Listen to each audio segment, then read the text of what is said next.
புஸ்தகமும் 60வது அதிகாரம் 22வது வசனம். ஆமென். இதை தீவிரமாய் நடப்பிப்பேன் என்று ஆண்டவர் சொல்லுகிறார். நிறைவேற்றுகிற ஒரு ஆண்டு. He is accomplished. அவர் எல்லாவற்றையும் நிறைவேற்றுகிற ஒரு ஆண்டாய் இந்த ஆண்டை கர்த்தர் மாற்றுவார். இந்த நிறைவேற்றுகிறார் என்ற தலைப்பில் ஆண்டவர் நமக்கு வாக்குத்தத்த வசனமாய் கொடுத்திருக்கிற வசனம்தான், சின்னவன் 1000 சிறியவன் பலத்த ஜாதியும் ஆவான், கர்த்தராகிய நான் ஏற்ற காலத்திலே இது தீவிரமாய் நடப்பிப்பேன்.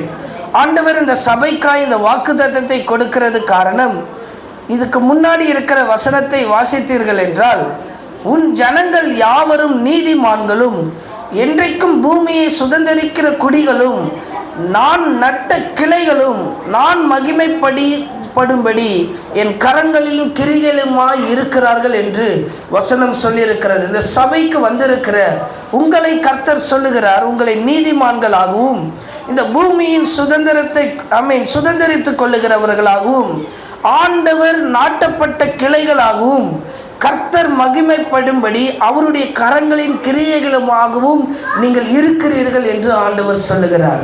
இதைதான் பழைய வருட பிரசங்கத்தில் கேட்டோம். நம்மளுடைய ஆசீர்வாதம் மற்றவர்களுக்கும் அது பாயும் என்று சொல்லி அதை தான் கர்த்தர் அந்த வாக்குத்தத்தமாய் சொல்லுகிறார். இன்றைக்கு நம்ம ஒரு சின்னவனாய் இருக்கிறோம், நாம் ஒரு சிறியவனாய் இருக்கிறோம். ஆனாலும் ஆண்டவர் சொல்லுகிறார், ஏற்ற காலத்திலே நான் இதை தீவிரமாய் செய்வேன். எந்த ஒரு சாத்தியமும் இல்லையே, எந்த ஒரு தரிசனமும் இல்லையே, எந்த ஒரு பாதையும் இல்லையே, எப்படி ஒரு சின்னவனால இது செய்ய முடியும்? உலகமே அப்படிதான் கேட்கிறது. அனுபவம் கிடையாது சிறியவனுக்கு எந்த அனுபவமும் கிடையாது. எப்படி அவனை ராஜாவாய் அபிஷேகம் பண்ண முடியும்? கர்த்தரால் அபிஷேகம் பண்ண முடியும். அவர் முன்குறித்து இருக்கிறார் என்றால் ஆண்டவர் யாரை வேணாலும் உயர்த்த முடியும். இந்த தீர்க்க தரிசன வார்த்தை யாருக்கு சொல்லுகிறார் என்றால், பாபிலோனில் இருந்து சிறைப்பட்டு வந்த ஜனங்களுக்கு சொல்லுகிறார். சிறைக்கு போகும்போது அநேக ஜனங்களாய் போனார்கள், ஆனால் திரும்பி வரும்போது கொஞ்ச ஜனங்களாய் வந்தார்கள். இந்த கொஞ்ச கூட்டத்தை பார்த்துதான் கர்த்தர் சொல்லுகிறார், சின்னவன் 1000 மாறுவான் என்று சொல்லி. இன்றைக்கு இந்த சபை ஒரு சின்ன சபைதான், நாம் ஒரு சிறிய கூட்டம் தான். ஆனாலும் கர்த்தர் நம்மளை பார்த்து சொல்லுகிறார், நாம் 1000 வருவோம் என்று சொல்லி. அர்த்தம் என்றால் மகிமையாய் மாறும் என்று சொல்லி ஏற்ற காலத்திலே கர்த்தர் கிரியை செய்ய வல்லமை உடையவராக இருக்கிறார். இந்த பாபிலோனுக்கு அடிமையாக இருக்கிற ஜனங்கள் அழிவுக்கு பின்பு மீளும் நிலை உண்டாகுகிறது. இன்றைக்கு நம்மளுடைய சில அழிவுகள் போன்ற வருடத்தில் காணப்பட்டிருக்கலாம். அநேக கடன்கள், சில பணங்கள், வீணாய் செலவு செய்த காரியங்கள், இப்படி பல சூழ்நிலைகள் என்று நமக்கு அறிந்திருப்போம். அது எல்லாம் அழிவுக்கு ஒப்பானதுதான். அந்த காரியங்களை எல்லாம் கர்த்தர் ஒரு மீளும் நிலைமையாய் இந்த புது வருஷத்திலே ஆண்டவர் உங்களுக்கு செய்வார். ஆமென். கர்த்தர் அப்படிப்பட்ட காரியத்தை இந்த இரவு வேளையிலே உங்களுக்கு வாக்கு தருகிறார். நீ பழைய காரியங்களை அல்ல, நீ சின்னவனாய் இருக்கலாம், ஆனால் நான் உன்னை 1000 பெருக செய்வேன் என்று சொல்லி ஆண்டவர் சொல்லுகிறார். ஒரு சிறிய தொடக்கம் பெரிய வளர்ச்சி பெறும் வாக்குறுதியை ஆண்டவர் தருகிறார். ஒரு சின்ன விதமான ஒரு தொடக்கம் தான் இந்த ஜனங்களுக்கு.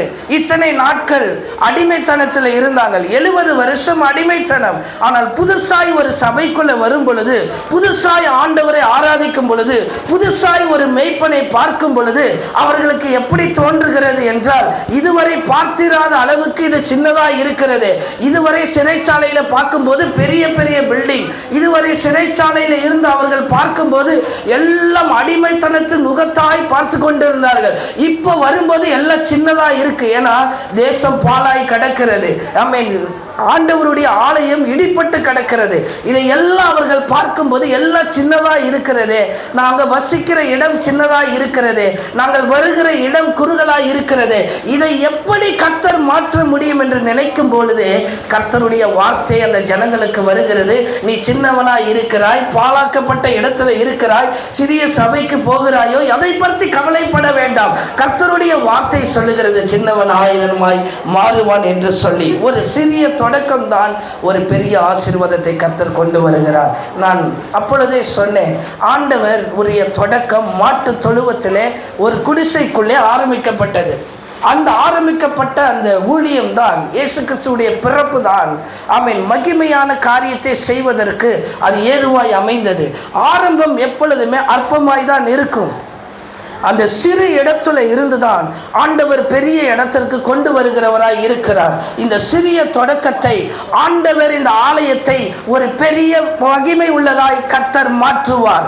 அதற்காக தான் கர்த்தர் இந்த நாட்களில் உங்களை இழைத்து கொண்டு வந்திருக்கிறார். ஆமென். கர்த்தர் சொல்லுகிறார், விரைவான தீவிரமான நிறைவேறுதல் இது.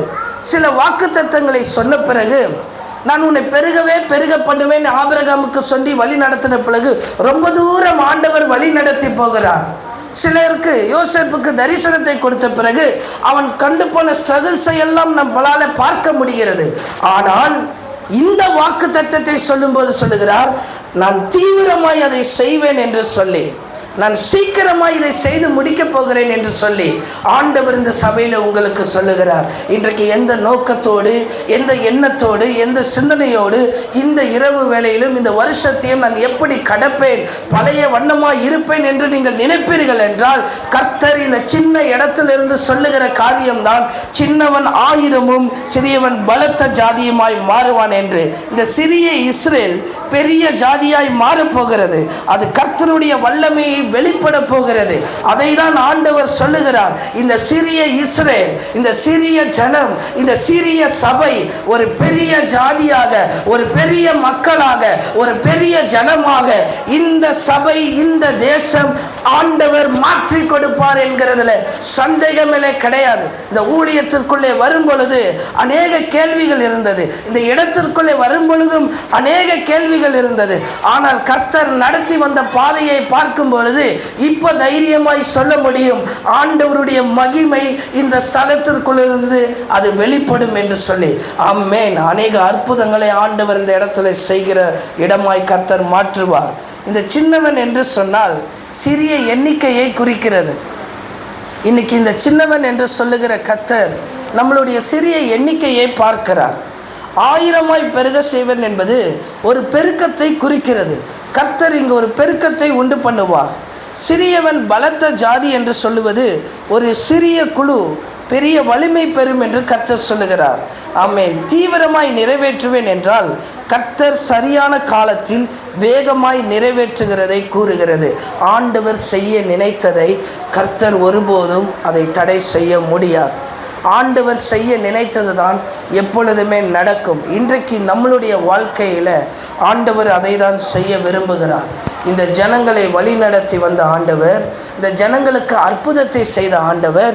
ஆனால் இந்த ஜனங்கள் வழிமாறி போன பிறகு 70 வருஷம் சிறைச்சாலையில் இருந்து அவர்கள் மறுபடியும் வந்து பார்க்கும்போது இடம் பிரகாசமாய் அல்ல, இடம் பெரிய பிரம்மாண்டமாய் அல்ல, பாழாய் கிடந்தது, வீடு நாசமாய் கடந்தது. இன்றைக்கு நம்மளுடைய வாழ்க்கையில் ஆமென் கடந்த நாட்களை கடந்து வந்து பார்க்கும்போது, இப்போ பார்க்கும்போது பாழாய் கிடக்கிறதை போல இருக்கலாம். ஆனால் கர்த்தர் சொல்லுகிற காரியம் என்னவென்றால், ஆமென், பலத்த ஜாதியாய் கர்த்தர் நம்மளை மாற்றுவார். ஆமென். இந்த சபையோடு இருந்து இதை நீங்கள் விசுவாசியுங்கள். ஆண்டவர் பெரிய காரியத்தை செய்வார். வேதத்தில் எங்கு சின்னவனை பாருங்கள், கர்த்தர் பெரியவனை கொண்டு அந்த சின்னவனை ஆசீர்வதிக்கிற வல்லமை உடைய ஆண்டவராய் இருக்கிறார். சாமுவேல் ஒரு பெரிய தீர்க்கதரிசி, ஒரு தேசத்திற்கு தீர்க்கதரிசி. ஒரு சின்னவனை பார்ப்பதற்கு அவனுக்கு என்ன வேலை வேண்டும்? அவனுக்கு இருக்கிற கமிட்டி, அவனுக்கு இருக்கிற லீடர்ஷிப்புக்கும் அவனுக்கு இருக்கிற தலைமைத்துவத்துக்கும் ஒரு கால் போதும். ஆமென். ஒரு ஆள் போதும். அவனை அழைத்து கொண்டு வான்னு சொன்னா உடனே அவனுக்கு என்ன செய்திருவாங்க? செக்ஷன் மீட்டிங்கை போட்டு அவனை கொண்டு வந்து அவனை நிற்க வைக்க முடியும். ஆனால் கர்த்தர் அதை செய்யவில்லை. கமிட்டியே அங்கே அனுப்புகிறார். ஆமென். தலைவரையே அங்கே அனுப்புகிறார். இன்றைக்கு அநேக காரியத்துக்காக நம்ம ஜெபித்து கொண்டிருக்கலாம். அநேக காரியத்தில் எனக்கு அற்புதம் நடக்கும் என்று நினைத்து கொண்டிருக்கலாம். அற்புதம் நடக்கிற காரியத்தை நமக்கு நேராய் ஆண்டவர்னால கொண்டு வந்து நிறுத்த முடியும். ஆமென். அந்த சின்னவன் அதை அறியவில்லை. சாமுவேல் என்று ஒருத்தர் வருவார், எனக்கு அவர் என்ன செய்வார்? அபிஷேகம் பண்ணுவார் என்று சொல்லி அந்த சின்னவன் நினைக்கவில்லை. சின்னவனுடைய மென்டாலிட்டி என்ன? அந்த ஆடுகளை மேய்க்கணும், அந்த ஆடுகளுக்கு போஜனம் கொடுக்கணும், அந்த ஆடுகளை சரியான நேரத்தில் கொண்டு போய் சரியான இடத்துல வைக்கணும், அந்த ஆட்டிற்கு வைத்தியம் பார்க்கணும். இதுதான் அந்த சின்னவனுடைய வேலையாக இருந்தது. பெரிய ஒரு பிராட் மைண்டு கிடையாது, பெரிய ஒரு தரிசனம் கிடையாது. ஆனால் கர்த்தருடைய வல்லமை அந்த சின்னவன் 1000 கர்த்தர் பெருக செய்ய வைக்கணும்னு நினைச்சிட்டாருன்னா, சாமுவேல் தீர்க்கதரிசியாக இருந்தாலும் சரி, உலக தலைவர்களாக இருந்தாலும் சரி, கர்த்தர் நமக்காய் அந்த ஜனத்தை ஆயத்தம் பண்ணி அவர்களுக்கு முன்பாக கொண்டு வந்து நிறுத்துவார். ஒவ்வொரு ஆளாய் அவன் காட்டுகிறான். இவன் ஆர்மையில உள்ளவன், இவன் இதிலே உள்ளவன். அவங்களுடைய தோற்றங்களை பார்த்தால் மிகவும் பயங்கரமா இருக்கிறது. யாரையும் பார்த்தா சின்னவன் சொல்ல முடியாது, அந்த அளவுக்கு இருக்கு. ஆமென். சாம் எபினேசர் வரல, அவர்கள் பார்க்கும்போது அப்படி இருக்கு. பர்ஃபெக்ட். ஒரு ராஜாவாய் அபிஷேகம் பண்ணுவதற்கு என்ன கேட்டிருந்தா அந்த 7 பேரில் ஒரு ஆளை நான் செலக்ட் பண்ணியிருப்பேன். அது என்னுடைய விசுவாசம். ஆமென். ஏன்னா எனக்கு தேவை ராஜா இப்படி தான் இருக்கணும். நான் பார்த்த ராஜா நல்ல உயரமானவர், நான் பார்த்த ராஜா நல்ல பியர்டு வச்சு நல்ல தாடி வச்சு நல்ல அழகுள்ளவர். அப்படி பார்த்தவர்களை தானே நான் பார்த்திருக்கிறேன். சின்னவனை ஏன் நான் பார்க்க வேண்டும்? ஆமென். அப்படிதான் தீர்க்கதரிசி நினைத்து வந்தான். கர்த்தரோடு இருக்கிற தீர்க்கதரிசியே என்ன நினைக்கிறான்? யாரை அபிஷேகம் பண்ணணும்னு நினைக்கிறான்? ஒரு முக தோற்றத்தை வைத்து இவனை தான் நான் அபிஷேகம் பண்ண போகிறேன் என்று நினைத்து வருகிறான். மொத்த கமிட்டியும் கூடுகிறது, மொத்த பேரையும் கர்த்தர் அழைக்க வைக்கிறார், மொத்த பேரும் வருகிறார்கள், முழு இடமும் வருகிறது. சின்னவனுக்கு அந்த இடத்துல இடமில்லை. இன்றைக்கு நம்மளுடைய காரியம், நம்மளுடைய வேலைகளிலே நீங்கள் ஒரு சின்னவனாக இருக்கலாம். நீங்கள் வேலை செய்கிற இடத்துல நீங்கள் ஒரு சின்னவனாக இருக்கலாம். உங்கள் தொழில்களிலே நீங்கள் ஒரு சின்னவனாக இருக்கலாம். உங்கள் ஊழியங்களிலே நீங்கள் ஒரு சின்னவனாக இருக்கலாம். ஆமென். அந்த சின்னவனை வெளி காட்ட மாட்டார். அந்த சின்னவன் எங்க இருக்கிறான் என்று தெரியாது. ஆனால் வாக்குத்தத்தம் சொல்லுகிறது, சின்னவன் 1000 சிறியவன் பலத்த ஜாதியுமாய் மாறுவான் என்றால், கர்த்தர் இப்போ முழு கமிட்டியும் நிற்க வச்சுட்டு, முழு செக்ஷனையும் வர வச்சுட்டு, முழு பிரஸ்பிட்டரையும் வர வச்சு, முழு மேனேஜரையும் வர வச்சு எல்லாரையும் நிற்க வச்சுட்டாங்க. மொத்த ஆட்களும் முன்னாடி நிற்கிறது. இன்னும் ஆண்டவர் சொல்லுகிறார், இன்னும் ஒருத்தனை தேர்ந்தெடு, இன்னும் ஒருத்தனை தேர்ந்தெடு. இன்னைக்கு ஆண்டவர் இந்த நாட்களிலே, இந்த வருஷத்துல நம்மளோடு கூட சொல்லுகிற காரியம் அதான். இன்னும் ஒரு காரியத்தை கர்த்தர் உங்களை தேர்ந்தெடுத்து கொண்டிருக்கிறார். தோற்றத்தை வைத்து அல்ல, உங்களுடைய மதிப்புகளை வைத்து அல்ல, இருதயத்தை பார்த்து சின்னவன் 1000 கர்த்தர் பெருக செய்ய போகிறார். சிறியவனை பலத்த ஜாதியாய் ஆண்டவர் மாற்ற போகிறார். மொத்த பேரும் முன்னாடி நிற்கிறார். அந்த மொத்த பேரையும் பார்க்கணும். ஒவ்வொருவரையும் பார்த்தா ஒவ்வொருவனும் 7 அடிக்கு உயரத்தில் அவன் இருந்து கொண்டு இருக்கிறான். 7 மாடி கட்டிடமாக இருக்கலாம். சின்னவன் ஒரு குடிசை போல, ஒரு கூடாரத்தை போல அவன் ஆடு மேய்த்து கொண்டு இருக்கிறான். அப்பா அவனை பார்த்து கேட்குற, உனக்கு இன்னும் ஒருத்தன் இருக்கிறானா? அவன் எங்கேயோ டீ வாங்க போயிருக்கலாம், அவன் எங்கேயோ என்ன செய்யலாம், அந்த சபை ஒரு ஓரம் உதவிக்கு ஏங்குகிற ஒரு சபையாக இருக்கலாம். நீங்கள் இப்படி நினைத்து பாருங்கள். தாவீதினுடைய இடத்துல இந்த சபையை வைத்து பாருங்கள். அப்படி தான் இருக்கும். இந்த சபைக்கே உதவி செய்கிறதுக்கு ஆள் இல்லை, இந்த சபைக்கே ஒரு நாட்டம் இல்லை. இந்த சபையை ஆண்டவர் எப்படி பலத்த ஜாதியாய் மாற்ற முடியும்? அவனை அழைத்து கொண்டு வா என்று ஆண்டவர் சொல்லுகிறார். கமிட்டிக்கு ஆர்டர் போடுறார், நீ போய் கூட்டிகிட்டு வாங்க. மொத்த பேரும் இருக்கிற இடத்துல ஒரு சின்னவன் வந்து நிற்கிறான். நீங்கள் என்ன செய்வீர்கள்? நான் என்ன செய்திருப்பேன் என்றால், அந்த கூட்டத்தில் உனக்கு இங்கே என்ன வேலை? இங்கே கமிட்டி மீட்டிங் நடக்குது, இந்த ரூம்குள்ளே நீ வந்திருக்கக்கூடாதே. Where is your ID card? யார் உனக்கு பர்மிஷன் கொடுத்தது? இதற்குள்ளே நீ வரக்கூடாது. அனுமதிக்கப்படாத இடம் இதெல்லாம். நீ உன் வேலை என்ன? அங்கே தான் ஆடு மேய்க்கிறவனுக்கு இந்த கமிட்டி கூட்டத்தில் உனக்கு என்ன வேலை அப்படின்னு உலகம் உங்களை பார்த்து சொல்லும். ஆனால் கர்த்தர் பார்க்கிறார். சாமுவேல் தீர்க்கதரிசியின் இடத்துல அவன் வரும்பொழுது தீர்க்கதரிசி எழுந்து விட்டார். ஆண்டவர் எழுப்பிட்டார். ஒரு சின்னவன் வரும்போது ஒரு தீர்க்கதரிசி ஏன் எழும்பணும்? ஒரு சின்னவன் வரும்போது ஒரு தலைவன் ஏன் எழும்பணும்? சின்னவனை கர்த்தர் பலத்த ஜாதியாய் மாற்றுவார் என்றால், சின்னவனை கர்த்தர் உயர்த்த போகிறார் என்றால், சின்ன சபையை ஆண்டவர் மேன்மைப்படுத்த போகிறார் என்றால், உங்கள் வாழ்க்கையை ஆண்டவர் மாற்ற போகிறார் என்றால், யாரா இருந்தாலும் எழுந்திருக்க ஆண்டவர் உதவி செய்வார். இவனை அபிஷேகம் பண்ணு, நீ எழுந்து இவனை அபிஷேகம் பண்ணு. நீ உட்கார்ந்து அபிஷேகம் பண்ணுகிறவன் அல்ல இவன், இவனை நீ எழுந்து அபிஷேகம் பண்ணுகிறவன். இவன் தான் இஸ்ரவேல் ஜனங்களை விடுவிக்க போகிறான். இந்த சபை தான் இஸ்ரவேல் ஜனங்களை, ஆமென், கட்டுண்ட ஜனர்களை விடுதலையாக்க போகிறது. உங்கள் மூலியமாய் தான் கர்த்தர் அநேக காரியங்களை இந்த சபையின் மூலியமாய் ஆண்டவர் செய்ய வல்லமை உடைய கர்த்தராய் இருக்கிறார். சின்னவன் 1000 ஆண்டவர் பெருக செய்வார். என்னைக்கு அவன் மேல அபிஷேகம் இருந்ததோ, என்னைக்கு கர்த்தர் அவனை, அந்த சின்னவனை அபிஷேகம் பண்ணினாரோ, அன்றையிலிருந்து கர்த்தருடைய ஆவியானவர் அவனோடு இருந்தார். இன்றைக்கு இந்த ஆராதனையில கடந்து போகிற உங்கள் மேல கர்த்தருடைய ஆவியானவர் உங்களோடு கூட தங்கி இருப்பார். அவர் உங்களோடு கூட வருவார். ஆமென், அல்லேலூயா. ஒரு சபையில கடந்து போகும்போது கேட்டார்களாம், நாங்கள் சபையை முடிச்சு போகிறோம், என்ன தருவீங்க எங்களுக்கு அப்படின்னு. ஒரு திருமணத்துக்கு போயிருந்தோம். அந்த திருமணத்தில் நல்ல ஒரு டிஃபன் பாக்ஸ் கொடுத்தாங்க. இன்னொரு திருமணத்துக்கு போனால் ஒரு சாத்துக்குடியை வச்சு ஒரு கவர் பை போட்டு தராங்க. இப்படி ஒவ்வொரு இடத்துலையும் கடந்து போகும்போது அந்த இடத்துல ஒரு நிகழ்வை கொண்டாடுவதற்கு ஒன்றதை கொடுக்குறாங்க. இந்த சபை என்ன கொடுக்கறது உங்களுக்கு? டீ கொடுத்து திருப்தியாய் மாத்திரம் அனுப்புறதல்ல, கர்த்தருடைய ஆவியானவர் உங்களோடு கூட வருவார். ஆமென். அவர் இந்த சின்னவனை அபிஷேகம் பண்ணினார் என்றால், இந்த சின்ன சபையிலே உங்களை அபிஷேகம் பண்ணினார் என்றால், இந்த வாக்கு தத்தத்தை சுதந்திரித்து போகிற உங்கள் மேல ஆண்டவருடைய கரம் இருக்கும். கர்த்தருடைய ஆவியானவர் உங்க மேல தங்கி இருந்து வருவார். ஆமென். அதற்கப்புறம் தான் அவனுடைய வாழ்க்கையில ஒரு மாற்றம் உண்டானது. இப்படிப்பட்ட ஒரு பெரிய வாக்குத்தத்தை தந்த பிறகு அவனுக்கே ஒன்றும் புரியலை. ஏன் ஆண்டவர் என்னை அபிஷேகம் பண்ணினார், எனக்கு ஏன் இதெல்லாம் கொடுக்குறார், என்னை ஏன் சின்னவனாக இருக்கிற என்னையே ஆண்டவர் உயர்த்தணும், இந்த சபையை உயர்த்தணும். ஆண்டவர் யாரை கொண்டு திட்டம் வச்சிருக்கிறாரோ அவனை கொண்டு தான் ஆண்டவர் செய்து முடிக்கிறார். யார் மேலே ஆண்டவர் விசேஷித்த கிருபைகளை வைத்திருக்கிறாரோ அவர்கள் தான் ஆண்டவருக்கு வேண்டும் என்று சொல்லி கர்த்தர் விரும்புகிறார்.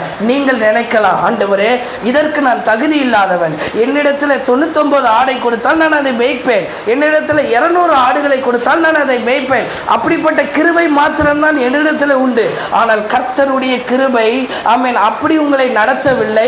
உங்களை கொண்டு ஆண்டவர் போஷித்து அநேகருக்கு ஆசீர்வாதமாய் ஆண்டவர் நிறுத்த போதுமானவராய் இருக்கிறார். இந்த இரவு வேளையிலே, இந்த புது வருஷத்தில் கர்த்தர் உங்களுக்கு திட்டமாய் பேசுகிற காரியம், சின்னவனை நான் 1000 பெருக செய்வேன் என்று சொல்லி, ஆமென், சிறு கூட்டமாய் இருக்கிற, சிறு மந்தையா இருக்கிற உங்களை ஆண்டவர் பெருக செய்வார். உங்களுடைய ஊழிய வாழ்க்கையில, உங்களுடைய குடும்பத்தில் அதை கர்த்தர் நிறைவேற்றி கொடுப்பார்.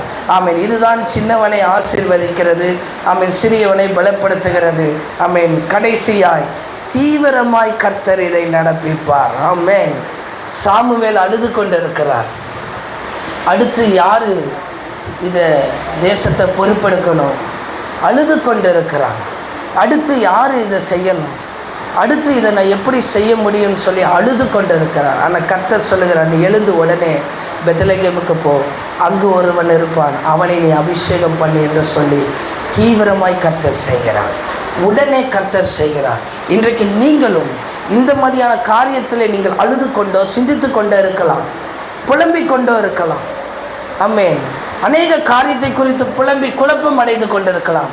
கர்த்தருடைய வார்த்தை தெளிவாய் உங்களுக்கு சொல்லுகிறது, உனக்கு குழப்பம் வேண்டாம், தீவிரமாய் நான் நடப்பிப்பேன். இந்த ஆண்டிலே கர்த்தர் உங்களுக்கு அதை தீவிரமாய் ஆண்டவர் செய்வார். இந்த சபைக்கு தீவிரமாய் செய்வார். Very fast. நம்ம ஃபுட்டே என்ன செய்கிறோம், ஃபாஸ்ட்டாக தான் சாப்பிட்றோம். இன்றைக்கி பாலில் என்ன செய்கிறது, 10 மினிட்ஸ்க்குள்ளே ஒரு பால் பாக்கெட்டை நம்மளால் ஃபாஸ்ட்டாக வாங்க முடிகிறது.